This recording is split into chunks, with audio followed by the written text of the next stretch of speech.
Hey guys, welcome back to the new video of the Premiere Pro series, and in this video we will look into the type tool. So let's get started.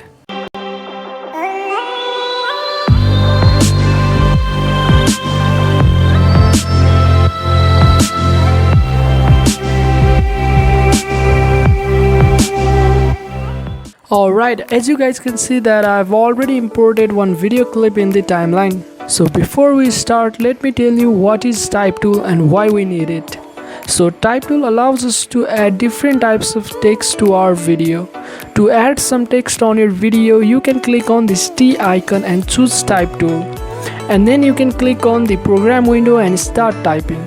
So I will type tricky for you, and remember that you can always reposition your text using the selection tool. And if you want to change your text font, then head over to effect controls, scroll down and select your favorite font for your video. And here you can see one slider to resize your text, and also you can align your text according to your needs. Here we have one tracking option, and this option is used to give some space between the alphabets. And these are some basic options, and I think you can try it on your own.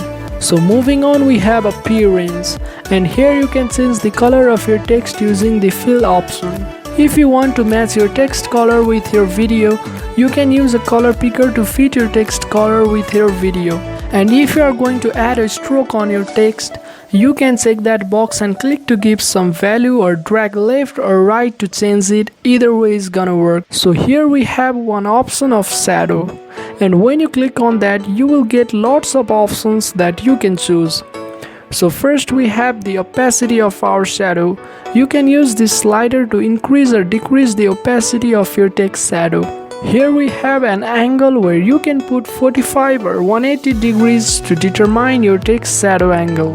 And here is another option that is used to determine the distance of our shadow. And here we have another option which is used to make our shadow thicker. Also we have a feather option which can be soft or hard, and you can drag the given slider to match with your preferences. And you can set the duration of this text by dragging this text layer in the timeline. And you can animate your text by toggling this watch icon here. And if you don't know how to animate our layers, then you can check my previous videos on the channel. So that's it for this video. I hope you guys have understood how to add text on your video, and if you have any queries, let me know in the comment section below. So this is Tricky for you, and Eboyori signing out.